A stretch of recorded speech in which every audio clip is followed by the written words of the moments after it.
네, 안녕하세요. 해상보험론 15주차 강의 진행하도록 하겠습니다.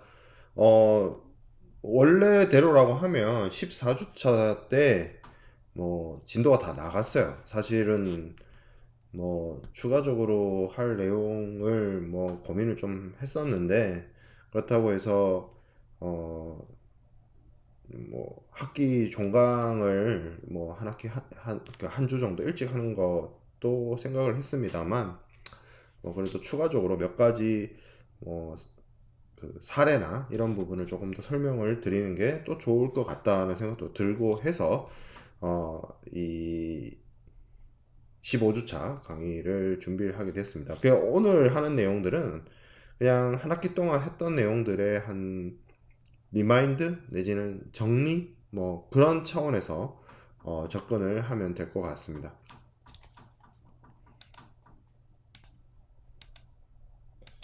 15주차 강의에서 우리가 정리하고 넘어갈 마지막으로 이제 정리할 내용들은 뭐냐면 그렇게 많은 내용을 볼 생각은 없고요.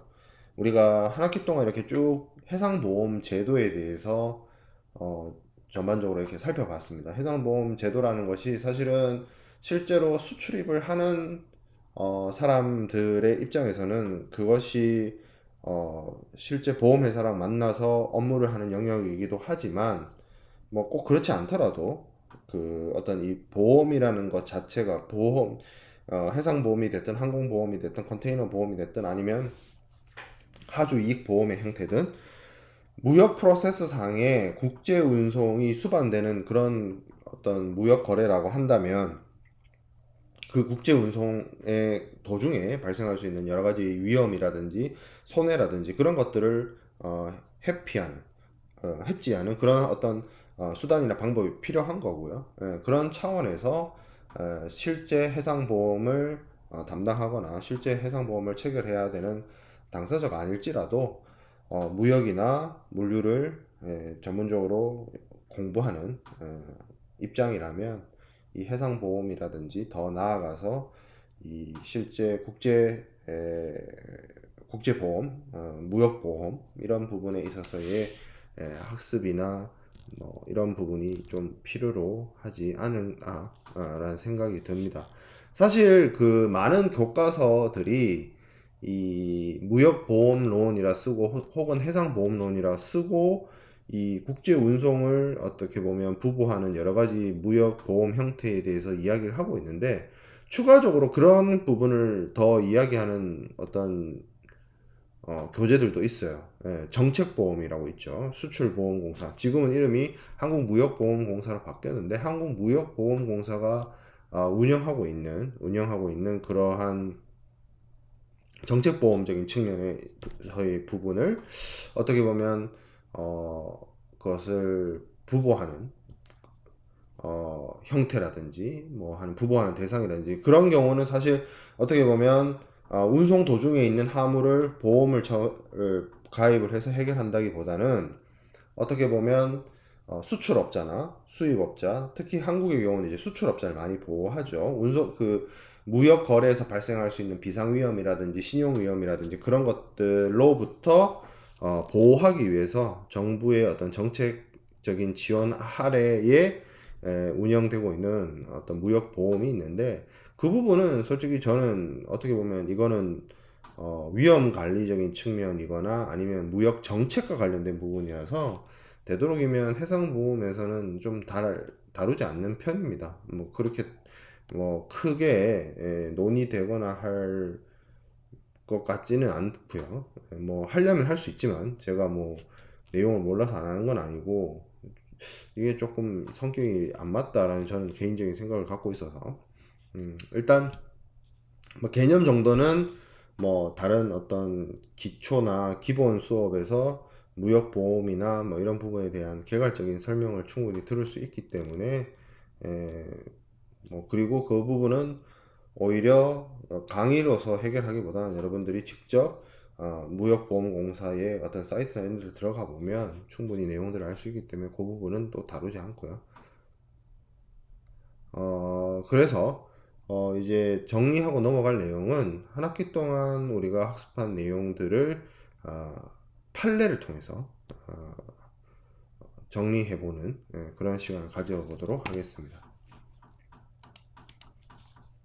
담보 관련 판례입니다. 우리가 담보와 관련된 부분은 뭐 명시담보, 묵시담보를 이야기를 했어요. 묵시담보는 어떤 불문율 같은 부분, 명시담보는 어떤 계약서나 증권이나 약관이나 이런 데를 통해서 담보의 개념이 돈 빌려주는 그런 담보를 의미하는 것이 아니라 보험에서의 담보는 보험자가 부보를 해주기 때문에 그것에 대해서 피보험자가 해야 할 것, 하지 않아야 될 것, 또는 존재해야 되는 것, 존재하지 않아야 되는 것, 그런 것들을 일종의 약속하는, 개런티하는, 보증하는 그런 개념입니다. 그래서 이 담보를 어떻게 보면 영어 표현으로 워런티라고 하고, 담보라고 하기도 하고, 담보 특약이라고 하기도 하고, 뭐 경우에 따라서 어떤 교과서에서는 보증이라고 하기도 하고, 뭐 그런 다양한 표현을 씁니다.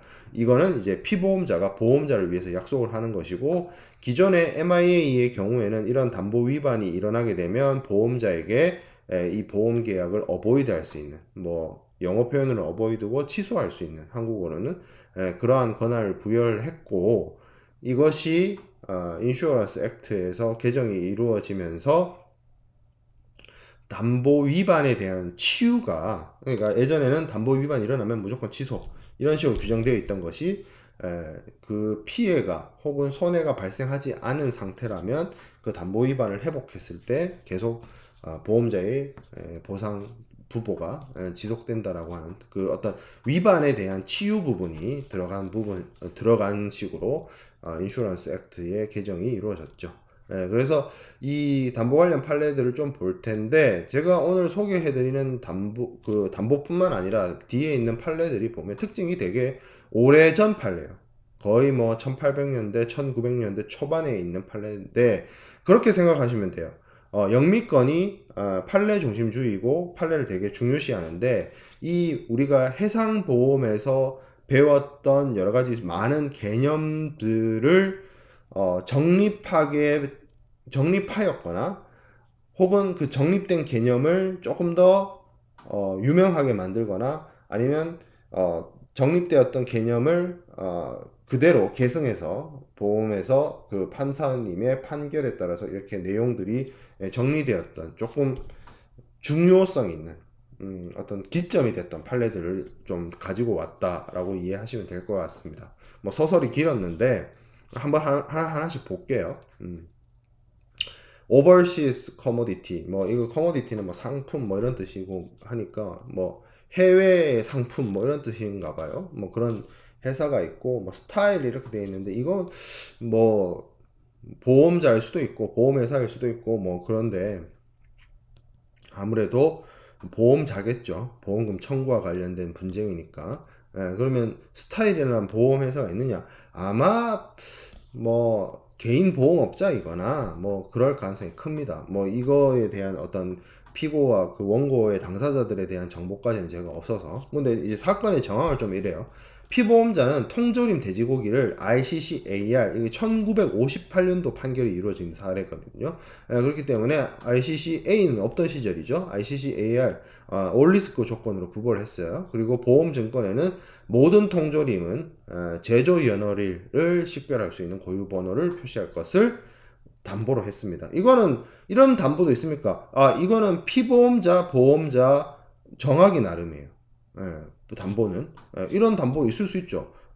그러니까 담보의 개념이란 것 자체가 보험자가 피보험자한테 내가 문제가 생기면 책임져 줄게 라는 약속을 하는데, 대신 너는 이건 해줘, 넌 이건 하지 마로, 이런 것들을 서로 간에 합의하고 약속하고 보증하고 하는 것이기 때문에 뭐 정하기 나름이에요. 뭐 그런 걸 정할 수 있죠.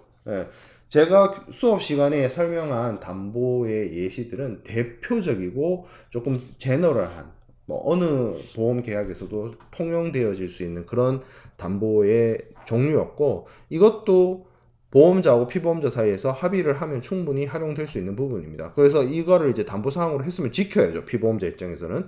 자, 그럼 다수의 통조림 통에 규정된 방식에 따라 표시되어 있지 않았대요. 뭘 안 했죠? 담보 위반이 발생했죠. 벌써 여기서부터. 그래서 피보험자는 일부 통조림 통의 표변이 빈 것을 발견해 가지고 보험금을 청구를 했습니다.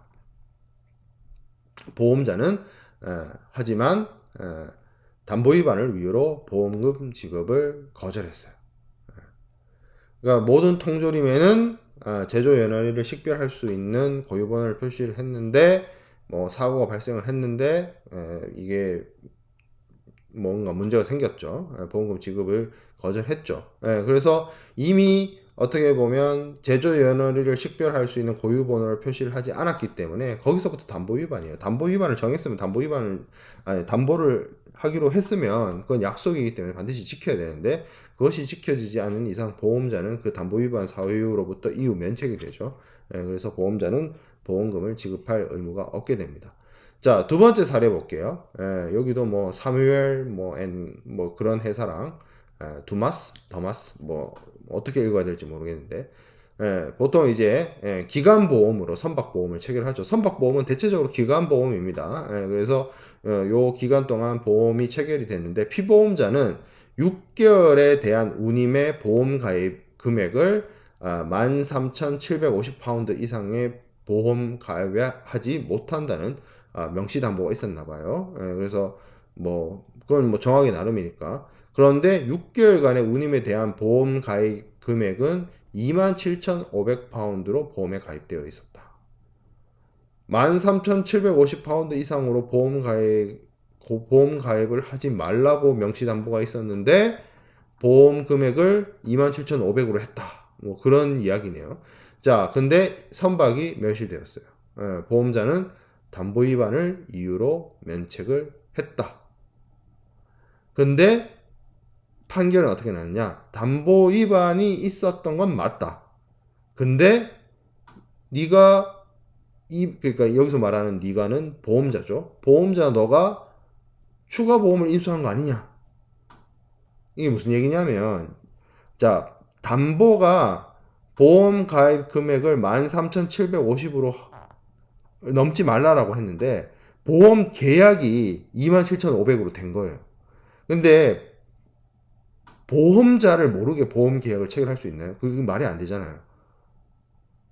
그러니까 보험자가 보험 계약이 체결됐다는 거는 그 보험 계약 내용에 대해서 보험자가 인지했다는 건데 보험 금액이 27,500이야. 이건 뭔가 뭐 내부 사정은 모르겠지만 확인이 된 거잖아요. 확인이 됐으니까 그 계약이 체결됐겠죠. 근데 그 앞에 내용에 보니까 금액을 13,750으로 하지 말라는 담보가 달려 있었네. 뭐 그건 못 찾은 거겠죠. 1924년이니까 이게 쉽게 말하면 소위 말하는 구증권 구약관 시절인데 아마 뭐 보험증권이나 이런 데가 되게 내용이 많고 복잡하고 이래가지고 그런 관련된 내용을 못 찾았거나 뭐 그랬을 가능성이 커요. 뭐 어찌됐든. 근데 27,500파운드로 보험 금액이 정해져 있는 거는 보험자 네가 알고 있었던 내용 아니냐 이렇게 된 거예요. 그래서 여기서는 보험자가 보상을 해야 되는 그런 상황이 발생하게 된 겁니다. 자, 이것도 되게 유명한 사건 중에 하나인데, 자, 그 호프만 이라는 회사하고 브리티시 제너럴 인슈어런스라는 컴퍼니 형태의 보험자죠. 사이에 발생한 사건인데, 자, 목재 스쿠너선이 있어요. 스쿠너선. 스쿠너선이 뭐냐면 그 범선의 가장 마지막 진화 단계라고 생각하면 돼요. 범선이란 게 우리가 그 조그마한 그 돛 하나 달린 그런 아주 돛담배 수준에서 이제 대항해 시대를 맞이하고 이제 막 신대륙 개척하고 신항로 개척하고 그리고 뭐 세계 일주를 돌고 막 그러던 시절까지 오면서 여러분들이 기억하시는 뭐 사파나 이런 데서 혹은 이렇게 사진을 통해서 만날 수 있는 그런 큰 범선들 있죠. 그런 범선들을 지나쳐서 거의 뭐냐면 그 증기선 있죠. 석탄이나 이런 화석연료를 사용을 해서 증기의 힘으로써 옆에 이제 터빈을 돌려서 동력을 받는 선박이 나오기 직전에 범선의 가장 마지막 단계, 마지막 발전 단계가 스쿠너선이에요. 스쿠너선은 그래서 돛이 엄청 큽니다. 엄청 크고 여러 개예요. 굉장히 여러 개고 그 수많은 돛을 이용을 해서 최대한의 바람을 받아서 운항을 하는 그런 선박입니다. 쉽게 말하면 범선이라는 얘기예요. 스푸너 선이란 말은. 자, 울레아 보그 이게 굉장히 그 추운 곳이에요. 추운 곳. 이게 북유럽 어디던데? 이거를 뭐 지도를 좀 봅시다. 지도를.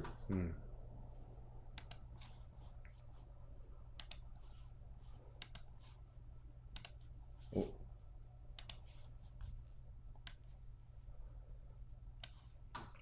자, 여기 울레아 보그라는 곳이 있는데 이게 이 이름으로 이제 뭐 이런 이름인가 봐요. 뭐 아무튼 핀란드, 핀란드에 있는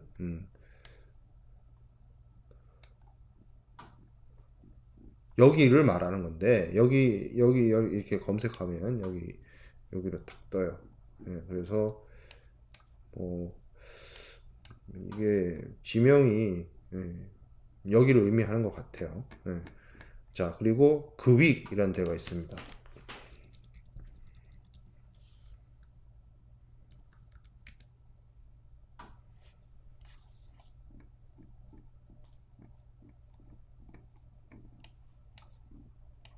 영국이죠. 그윅. 쉽게 말하면 핀란드에서 영국까지 가는 배예요.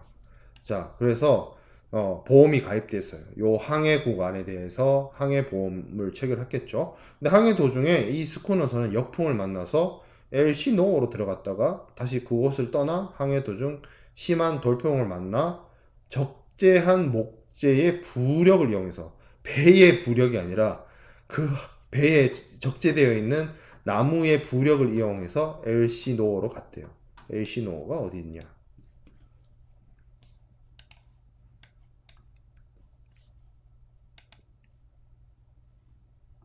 네. 음. 헬싱키르라고 읽나봐요. 뭐 어찌됐든 뭐 그 중요한 건 아니고 핀란드에서 나와가지고 영국으로 가려다가 여기 중간에 덴마크에 뭐 중간에 들어간 거죠. 뭐 센 바람 만나가지고 어떻게든 뭐 그렇게 됐어요. 근데 이 배가 1894년에 만들어졌어요. 이게 그러니까 20세기 딱 들어오면 이게 증기 기관이 나오고 조금 지나면 이제 내연 기관이 나오면서 이제 범선들이 다 퇴출되잖아요. 지금도 어떻게 보면은 자동차 같은 경우에도 디젤 차나 이런 것들이 서서히 퇴출되고 뭐 하이브리드 뭐 전기차 수소차 이렇게 막 넘어가는 단계인데 이때도 그랬던 거죠. 1894년에 만들어져서 1911년에 만들어졌어요.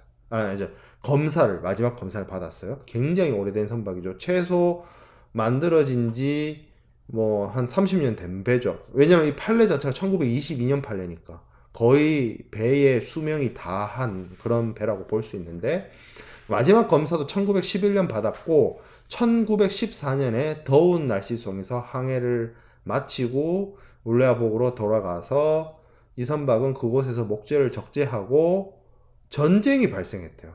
1914년에 무슨 전쟁이 발생했냐면 세계 1차 대전이 세계 1차 대전이 있어가지고 뭐 어딜 갈 수가 없고 있다가 6년이나 지났어요. 1920년. 그럼 6년이란 시간 동안 한국에 발이 묶인 거죠. 목재선이. 근데 1920년에 벌어진 나무 틈새를 메우는 등의 수선을 하고 항해를 출발했다. 피보험자는 추정 전선을 주장을 하지만 보험자는 항해 시작 시 뭐가 없었다. 내항성이 없었다. 이 배는 항해를 견딜 수 없었다. 판사님 말씀이 이 선박은 6년 동안 이게 북해죠. 핀란드의 항구예요. 거기는 춥죠. 부산항이 아니에요. 눈도 많이 오고 온도도 매우 낮고 근데 이게 나무로 만든 배란 말이에요. 철로 만든 배가 아닙니다. 물론 지금도 철로 만든 배가 가지고 있는 문제점이 있어요. 뭐 녹이 쓸죠.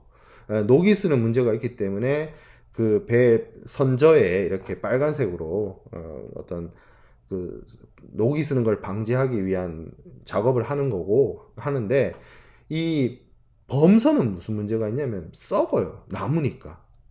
그래서 범선 같은 경우에는 특히 그런 부분은 이순신 장군 난중일기 같은 데 보면 나와요. 이순신 장군도 그 판옥선 같은 선박을 바다에 항해를 하지 않으면 무조건 무트로 끌어냅니다. 배라는 게 나무로 만든 배의 특징이 물 위에 계속 오래 떠 있으면 부식이 발생합니다. 예, 그리고 이 나무 자체가 좀 상태가 안 좋아져요. 그걸 꾸준히 관리하고 보수하고 해야 되는데 이 배는 6년 동안 극한의 환경, 북해의 극한의 환경에서 오도 가도 못하고 그렇다고 특별히 뭐 관리를 해준 것도 아니고 겨우 나무 벌어진 이게 여기서부터 막 이제 문제가 나오는 거죠. 나무로 만든 배다 보니까 온도 변화가 극심하면 나무가 수축됐다가 줄었다가 수축됐다 줄었다 이러면서 틈새가 막 벌어지는 거예요. 그걸 겨우 메우는 작업을 했는데 그것도 제대로 안 됐어. 꼼꼼하게 안 됐어. 네, 그래서 이거는 바다의 항해를 견딜 수 없는 선박이다. 내항성을 갖추지 못했다. 이래서 뭐예요? 묵시담보 위반이 된 사건입니다. 자, 그 다음에 근인주의에 대해서 우리가 공부를 했습니다. 보험이 보상을 하는 데 있어서 그것이 사고의 원인, 펄일이 됐든 아니면 손해의 정도가 됐든 항상 이야기를 할 때 그 물리적인 손해 내지는 멸실, 손상 이런 부분에 있어서 원인을 제공한 것이 무엇이냐를 따져볼 때 뭐 시간의 순서가 됐든 뭐가 됐든 최유력 조건서를 주장하는 경우도 있고 시간의 순서상 최후 조건서를 주장하는 경우도 있습니다. 그런데 그걸 다 떠나서 근인 가장 결정적이고 가까운 원인을 찾으라 뭐 그런 이야기를 드렸어요. 그 근인이란 게 제가 설명을 하면서도 그런 얘기를 했었는데 이게 딱 뭘 명확하게 어떤 사건의 원인이 이거다라고 교과서가 알려주고 있는 것이 아니라 해상보험이라고 하는 거는 케이스 바이 케이스이기 때문에 그때마다 판단이 달라진다는 거예요. 그래서 판례도 보면 지금 보여드리는 것처럼 최후 조건선, 시간상 순서의 뭐 마지막의 원인을 사고를 일으킨 가장 근인으로서 지정하고 있는 경우도 있고 아니다. 시간적 순서가 중요한 게 아니라 영향력이 큰 사건이 더 중요하다. 이렇게 판결을 내린 사례도 있습니다. 그래서 최후 조건선에 해당이 되는 내용들부터 시작해서 좀 보면 핑크 앤 플레밍 사건이 있는데 오렌지 레몬을 적재한 선박이 항해 중에 타 선박과 충돌을 해서 발생한 분손이 아닌 한 여타 원인으로 발생된 분손은 담보하지 않는 조건으로 보험을 가입을 했다. 그러면 이거네요. 분손 중에서도 뭐 충돌로 인한 거 빼고 일반적인 분손은 담보하지 분손 부담보 조건으로 보험을 가입을 한 거죠. 자, 근데 이 선박이 항해 중에 충돌을 했어요. 근데 이제 수선항으로 들어왔어요. 근데 뭐 앞서 봤던 것처럼 충돌은 분손이지만 보상해주는 걸로 되어 있었기 때문에 문제가 없다고 판단했을 수 있죠. 그래서 이제 수선을 했는데 이게 이제 오렌지하고 레몬을 실은 선박이다 보니까 수리를 할 때 오렌지 레몬을 이제 내렸죠. 내리고 수리하고 오렌지 레몬 다시 실어서 목적항에 도착을 했는데 이제 목적항에 보니까 더 이상 오렌지가 아니고 레몬이 아닌 거죠. 근데 그러면 사실은 이거는 우리가 충돌로 인해서 피난항을 갖고 피난항에서 그래서 뭐 물품 하역과 이런 것들이 운송 지연이나 이런 것들이 발생을 했기 때문에 뭐 최유력 조건으로 따져봤을 때 충돌이 문제가 아니냐라고 봤는데 여기 판사님은 아니다. 그 뭐 충돌한 거는 충돌한 거고 결정적으로 화물에 문제가 생긴 거는 화물 자체가 가지고 있는 어떤 고유의 부패성이나 이런 것들 그리고 항해 지연 충돌로 인해서 발생된 항해 지연이라고 판결을 했다라는 거죠. 뭐 이런 판결도 있는 거고 자 5번째 사례 최후 조건설과 관련된 사례 한번 볼게요. 기선이 있어요. 증기선이에요. 증기선 셰어우드라는 증기선이 독일 잠수함 1917년입니다. 이 1917년은 세계 1차 대전 때예요. 2차 대전 아니에요. 1차 대전 때 같은 날 독일 유보트 잠수함으로부터 낮은 바다에서 침몰된 이 셰어우드가 독일 잠수함으로부터 공격을 받은 게 아니고 이 독일 잠수함이 이배 풀젠 뭐라고 읽어야 될지 모르겠어. 이게 보통 뭐 독일어거나 북유럽 쪽 언어이거나 뭐 그럴 것 같은데 풀젠 뭐 아무튼 이 선박 F로 시작하는 이 선박과 낮은 바다에서 이제 수심이 낮은 바다에서 잠수함에 의해서 이 배가 침몰을 했는데 이제 수심이 얕으니까 깊은 바다로 배가 완전히 밑으로 잠긴 게 아니고 왜 그런 거 있죠. 뭐 배의 그러니까 바다의 수심이 예를 들어서 뭐 한 5m, 6m 이렇게 돼요. 그래서 배가 가라앉긴 가라앉았는데 물 위로 뭐 조금 떠올라 있거나 아니면 배가 그러니까 물 위로 조금 떠 있으면 아마 피해갈 수도 있었을 텐데 뭐 그런 경우 있어요. 수심이 얕아서 해저에 가라앉았는데 그 위로 지나다니는 배들이랑 충돌하는 거죠. 안 보이는 상태에서 수심 밑으로 가라앉긴 가라앉았는데 그 밑에 뭔가 고체 물체가 있어가지고 지나다니는 배들이 거기에 부딪히는 그런 사건이 발생을 한 겁니다. 그래서 셰어우드호가 심한 손상을 입었는데 뭐 그랬나 봐요. 제가 지금 설명한 그런 케이스인 거죠. 풀젠호가 침몰된 지점은 시간 부족이 발생해서 부표를 띄워 놓지 못했다. 원래 보통 바다에 그 밑에 뭐 어떤 플랜트가 있거나 뭐 암초가 있거나 뭐가 있거나 하면 거기 지점에다가 부표를 띄워놔요. 표시를 해두려고. 뭐 망망대해에 다 똑같은 바다인데 그런 표시라도 안 해놓으면 도대체 위치를 찾기가 힘들단 말이에요. 이 부표 밑에 뭐 있습니다 라는 표시를 해놔야 돼요. 그래야 피해 다니지. 근데 못한 거죠. 못한 거죠. 그래서 셰어우드호의 손해는 통상적인 해상 위험에 의한 것이 아니다. 이렇게 했고 전쟁 위험에 의한 것이 아니다. 이 얘기인데 그러니까 잠수함으로부터 F로 시작하는 선박이 공격을 받아서 침몰했고 이건 사실 전쟁 위험이잖아요. 그 배가 그 밑에 가라앉아 있었는데 사실은 그거를 못 해가지고 선박이 뭐 일종의 자초가 된 건데 셰어우드라는 선박이 그래서 시간상 순서는 잠수함 공격이 먼저지만 이 뒤에 충돌이 이거는 어떻게 보면 별개의 조치다. 쉽게 말해서 부편만 잘 띄웠어도 피할 수 있었다. 그래서 별개의 사건이고 사고의 원인은 잠수함이 아니라 이 선박이 밑에 가라앉아서 있어서 뭐 자초가 발생한 거 그것을 일종의 사고의 원인으로 판단한 사건입니다. 이 두 사례 모두 다 이제 최후조 건설 기반으로 판결을 했고요. 최유력 조건설의 판례도 있어요. 비슷한 시기예요. 이게 왜냐하면 이 최후조 건설의 판례가 1917년이잖아요. 이 최유력 조건설의 판례도 1918년입니다. 비슷한 시기인데 케바케란 거예요. 케바케. 자, 그래서 이 사건도 있어요. 이카리아라는 선박이 있어요. 배 이름입니다. 여기도 증기선이에요. 해상 위험에 대해서 보험에 가입되어 있고 보험증권은 포획 및 납포 위험을 제외시키고 있고 포획 및 납포 위험은 제외한다. 뭐 전쟁 위험과 같은 거죠. 이렇게 국가가 포획하거나 이런 거.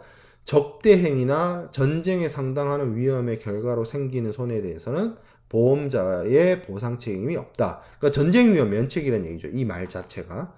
근데 동선박은 전쟁 중 하브르 이게 프랑스의 그 항구입니다. 프랑스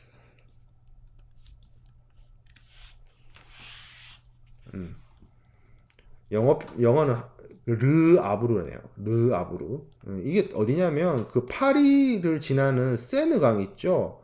그 여기가 파리잖아요. 여기 이렇게 있어요. 이렇게 있으면 여기가 깔레고 요쯤이 덩케르크일 거예요. 요쯤이 여기 위에네. 깔레 덩케르크 그 영화도 있었죠. 놀란 감독 영화 있었던 거기 덩케르크가 여기고 노르망디 상륙 작전 할 때 노르망디가 여기에요. 여기. 그래서 이쯤이 아마 그 오마 비치인가 그 있죠. 라이안 일병 구하기 나오는 거기. 거기가 여기가 노르망디입니다.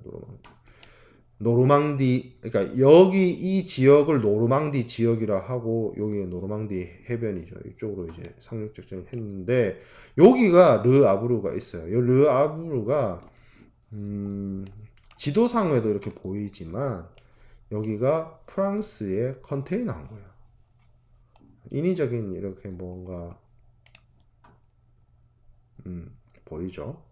터미널 드 프랑스 포트 드 아브 이렇게 돼 있죠. 컨테이너 터미널입니다. 컨테이너 터미널. 프랑스의 컨테이너 터미널이에요.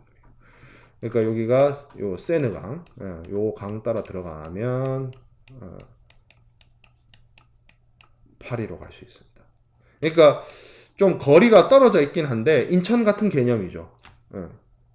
그죠? 인천 같은 개념인데 어쨌든 여기 가기로 해서 여기 근처에서 수레 뭐 어뢰 같은 거예요. 어뢰 같은 거를 공격을 받아서 그곳 주위의 항구에 입항해서 이제 물 빼내는 작업을 했어요. 구조 작업을 했는데 돌풍이 불고 해가지고 배수 작업, 그 물 빼는 작업, 이 배 옆에 공격을 받아가지고 배에 구멍이 났는데 그 물을 빼내고 뭐 작업을 해야 되는데 돌풍이 불고 날씨가 안 좋으니까 작업을 중단했어요.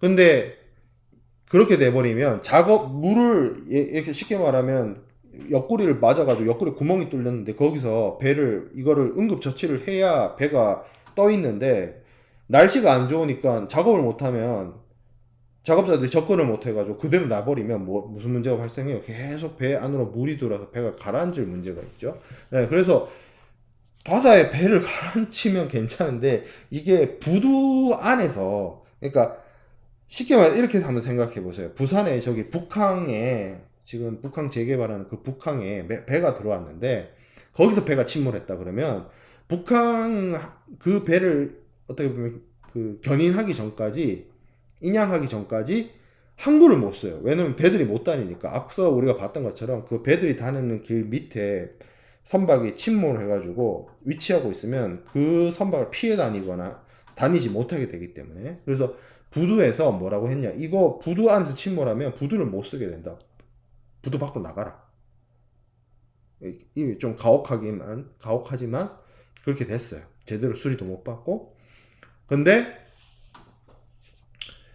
이제 나갔어. 나갔는데 이제 조수 변화가 있죠. 민물 들어오고 썰물 들어오고 뭐 했다가 그래서 배가 이런 경우 있죠. 우리가 서해안도 조수 간만의 차이가 심한데 물이 들어오면 떴다가 물이 빠지면 깔아졌다가 그걸 계속 반복하면 이제 이 배가 안 그래도 어뢰 공격 받아서 지금 데미지를 입은 상태에서 데미지 컨트롤이 안 되면서 박살이 났겠죠. 그래서 그 배의 어떤 격창 그것이 부서지면서 선체 후미가 부러지고 결국에는 침몰하고 말았습니다. 사실 그렇게 보면 많은 일들이 있었어요. 어뢰 공격 받았고 피난하러 갔고 피난에 수리를 했는데 수리했어야 되는데 날씨 때문에 수리 못했고 항만에 그 항구에서 항구를 나가라라는 명령을 받았고 조수간만의 차에 의해서 하필 그렇죠 조수간만의 차에 의해서 결국엔 부서졌다. 여러 가지 이벤트가 있었는데 최후 조건설이라고 치면 이거죠. 저기 배가 뭐 교사되거나 자초된 걸로 인해서 사고의 원인을 따져야 되는데 이 일련의 사건들을 원인인 근인이 뭐다? 어뢰 공격이다라고 본 거예요. 그래서 로드쇼라는 말이 나오는데 이건 쇼 판사님이며 그러니까 영국의 오래된 판례 보면 사람 이름 앞에 로드란 말이 붙어 있어요. 무슨 경이잖아. 무슨 경. 그러니까 판사님이란 뜻인 거야. 쇼 판사님이 proximate cause 근인을 해석을 할 때 이게 그 너무 proximate란 말에 함몰되어 가지고 진짜 시간적 순서라든지 정말 가까운 것이 사고의 원인으로 보는 그런 것에 대해서 경계를 하고 이 approximate라는 말이 주는 의미는 정말 시간적 순서의 우선이 아니라 뭐다? 효과 면에서 가장 근접한 원인. 그러니까 로스나 데미지의 가장 효과적으로 근접한 원인이 사고의 원인이다라고 판결을 한 사건입니다. 이건 이제 최유력 조건설의 대표적인 사례죠. 자, 그 다음에 추정 전손에 대해서 사례를 보도록 하겠습니다. 이건 이제 1912년인데 세인트 로렌스 세인트 로렌스. 세인트 로렌스 강이에요. 세인트 로렌스. 세인트 로렌스 리버를 의미합니다.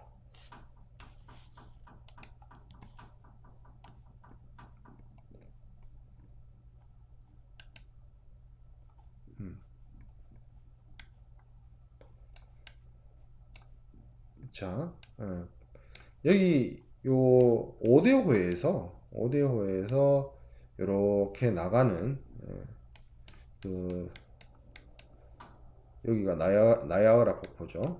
이렇게 해서 나가는 거기가 이제 세인트 로렌스 강인데 여기가 뭐 그 유명한 천섬도 있고 몬트리올도 있고 뭐 그런 데입니다. 아무튼 뭐 그런 데인데 여기가 보면 이제 북극해랑 가깝잖아요. 특히 여기 세인트 로렌스만 이런 데가 있어요. 그래서 사실은 뭐 판례에서는 텍스트로 정확하게 뭐 이게 강의 어느 지점인지 뭐 그 부분에 있어서는 좀 정확하게 안 나와요. 근데 뭐 아무튼 그렇습니다. 근데 여기서 선박이 자초됐어요. 선박이 자초됐는데 이게 이제 강이다 보니까 그 얼음이 얼어버린 거예요. 겨울에. 그래서 이거를 인양하기가 불가능했고 그렇기 때문에 선주가 위부를 한 거죠. 나 추정 전선 해줘 라고 했는데 이 경우에는 쉽게 말해서 얼음 녹으면 다시 재부양할 수 있는 거 아니냐 이렇게 된 거예요. 그래서 판사님이 추정 전선을 인정 안 해줍니다. 그래서 선박 수리비가 35,500달러고 수리 시에 배의 가치가 34,000달러로 평가되므로 추정 전선이 성립할 수 없다. 뭐 그런 거죠. 그리고 뭐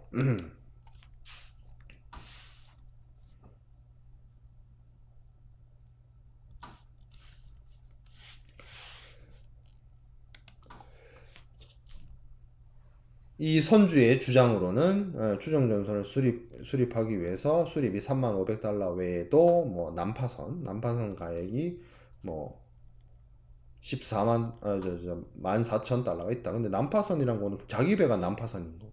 뭐 그런 상황이잖아요. 그래서 이거는 당연히 추정 전선을 성립시키는 어떤 가액으로서 가산할 수 없다. 뭐 결국에는 추정 전선 성립 안 된다. 너 배에 얼음 녹으면 다시 인양할 수 있고 뭐 그렇다. 뭐 이런 식으로 판결이 돼서 추정 전선을 인정을 못 받은 사례고요. 밑에 사례 볼게요. 요거는 1941년입니다. 1941년 사례고 독일 선박이에요. 독일 선박이니까 이거를 헤일로 읽어야 될지 뭐 모르겠어요. 아무튼 H 선박이라고 합시다. 독일어. 자, 호주의 번버리예요. 번버리. 호주에 있는 번버리. 호주에 있는 번버리가 도대체 어디냐?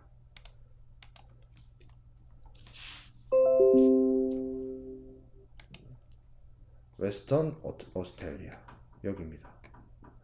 오스트레일리아 서쪽 끝까지는 아니고 서쪽에 있는 항구예요.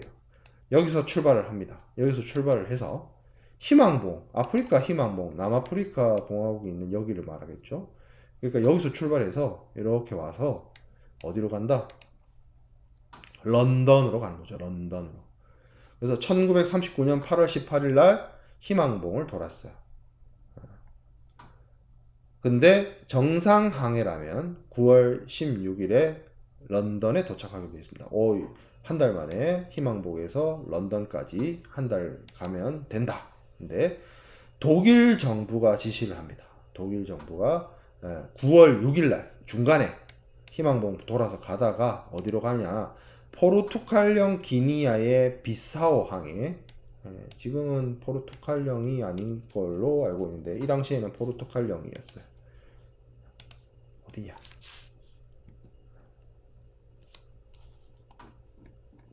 여기입니다. 여기 세네갈 옆에 여기에 포르투갈령 거기에 기항해서 10월 13일까지 체류하다가 독일로 와라. 런던으로 가지 말고 그렇게 된 거죠. 화물에 대한 피보험자는 해소될 가능성이 없다는 이유로 추정전손에 대한 보험을 청구를 했다. 왜 그렇게 했냐? 라고 이야기하면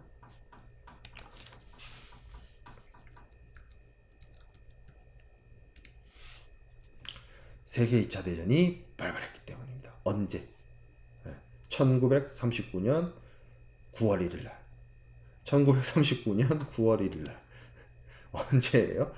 배가 출발을 했는데 세계 2차 대전이 발발을 했어요.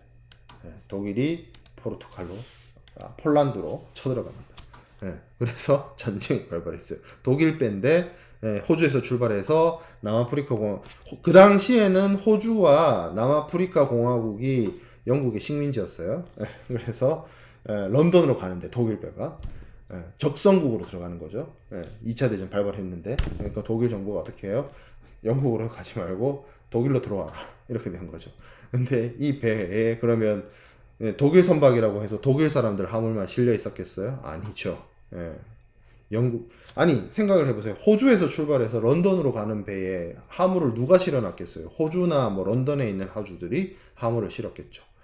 이 화물을 찾을 수가 없을 겁니다. 독일로 들어가 버리면 이미 적성국가로 가버린 거죠. 그래서 추정전선이 성립이 되었다라는 이야기입니다.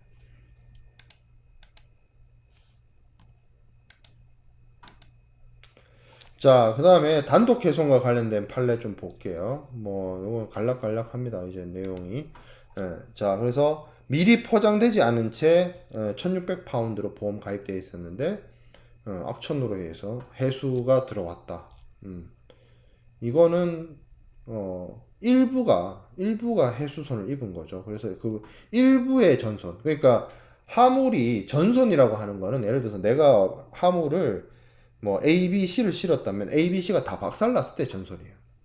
근데 그 A, B는 멀쩡한데 C만 완전히 박살났다. 그거는 그 일부의 전선이죠. 그러니까 33%만 날아간 거예요. 쉽게 말하면. 그래서 그거는 전선이 아니라 단독 해선입니다. 분선이에요. 쉽게 말하면. 자, 그 다음에 설탕입니다. 설탕. 이게 굉장히 오래된 판례입니다. 1761년.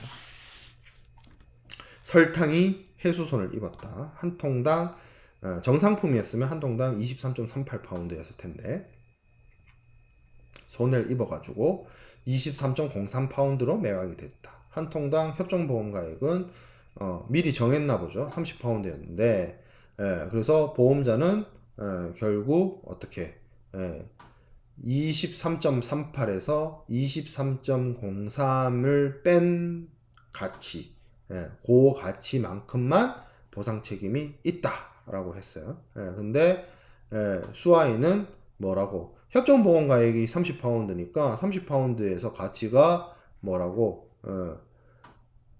23.03으로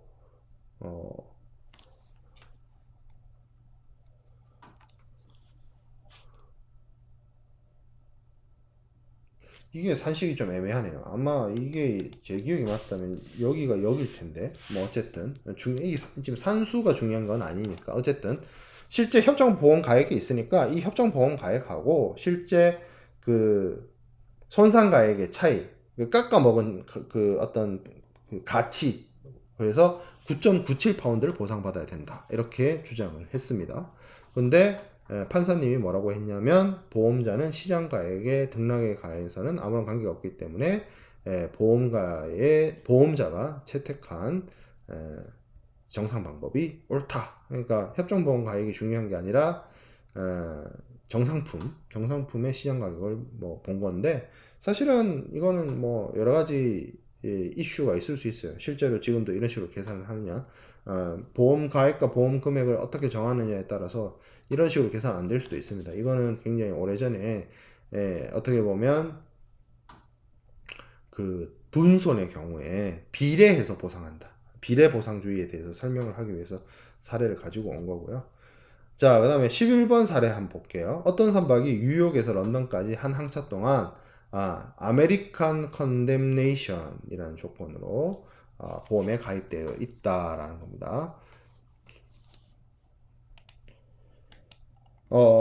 미국의 어떤 판결, 뭐, condemnation, 뭐, 유죄 판결, 뭐, 조치, 뭐, 그런 거로부터, 는 이제 자유롭다. 뭐, 이런 조건인 거죠. 예, 뉴욕에서 런던 오는데, 예, 근데 이 출항 금지를 피하기 위해서 밤에 뉴욕을 출항하려다가 자초가 됐나 봐요. 예, 그래서 선원들이 선박을 포기를 했어요. 그래서 나중에 미국 정부가 이 선박을 부양을 해서 몰수를 했어요.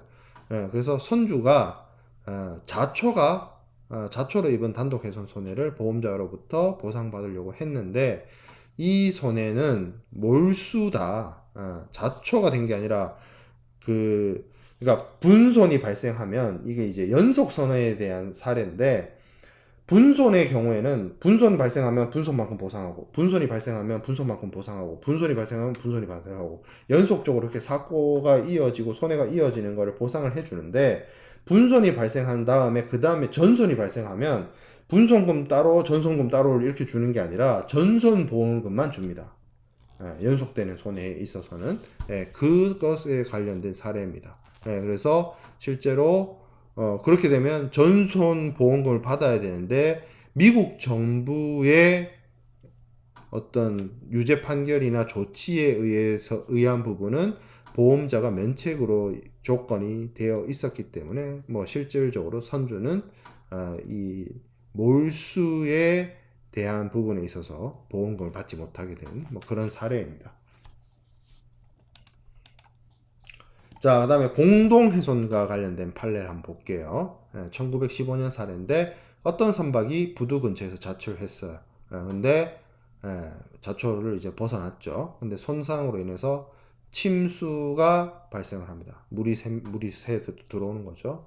그래서 선장하고 기관사가 고민을 했는데 선체를 부두에다가 전속 항진시켜서 선체를 그 부두 그러니까 방파제에다가 부딪히기로 결정을 합니다. 그래서 부딪혀요. 침몰하는 것보다 이게 낫다라고 판단을 해서 결정을 한 거죠. 그러니까 침몰해서 발생된 손해가 100이라면 돌진을 해가지고 부두에다가 배를 들이받아서 배가 저기 방파제에 걸리는 게 뭐 한 손실이 한 20 정도 될 것 같아. 그러면 그걸 선택한 겁니다. 이거 공동훼손으로 인정받았어요. 자, 13번째 사례. 항해 중에 레진이라고 되어 있어요. 이 판례 그 텍스트에는 레진이라고 되어 있는데 저도 정확한 건 모르겠어요. 뭐 송진이거나 뭐 이런 약간 끈적끈적한 뭐 그런 거겠죠. 수지 무슨 뭐 합성 수지 같은 거. 근데 1922년이면 합성 수지가 있었는지 저 정확하게 모르겠는데 아마 뭐 그런 것들이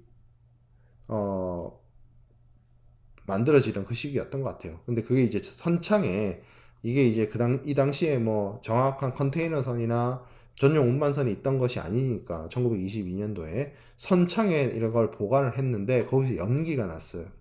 뭐 화학 반응이 일어났을 수도 있고 뭐 여러 가지 이유가 있을 수 있습니다. 근데 선장이 거기다가 증기를 주입하라. 증기를 주입한다는 게 쉽게 말해서 산소 공급을 차단을 해가지고 불을 끄란 얘기거든요. 근데 이 레진에다가 증기를 투입하니까 이 레진을 뭐 상업적으로 쓰기가 힘들어졌나 봐요. 그래서 손해가 발생을 했는데 목적지에 그러니까 불을 끄려고 한 거죠. 근데 목적지에 도착하고 보니까 화재를 발생한 내용이 없는 거예요. 그래서 이거는 실제로 불이 나지도 않았는데 불난 것처럼 차고해가지고 불을 끄는 조치를 취해 버린 그런 경우라 해서 공동훼손으로 인정을 못 받게 됩니다. 공동훼손으로 인정을 못 받았어요. 그래서 보상을 못 받은 거죠. 자, 그 다음에 위부와 대위에 관한 판례입니다. 이건 판례라기보다는 제가 뭐 전체 내용을 다 안 가져왔기 때문에 그냥 어떻게 보면 판사님의 판결문 중에 그 중요되는 문구를 하나 가져왔습니다. 14번 사례의 경우에 블랙번이라는 판사님이 피보험 선박의 소유자가 전손보험금을 청구하고 또는 전손으로 보상받을 경우에 선박에 잔존하는 일체의 권리를 전손보험금이 청구되어 지불된 재난 발생 시부터 보험자에게 이전한다. 이런 이야기를 하고 있죠.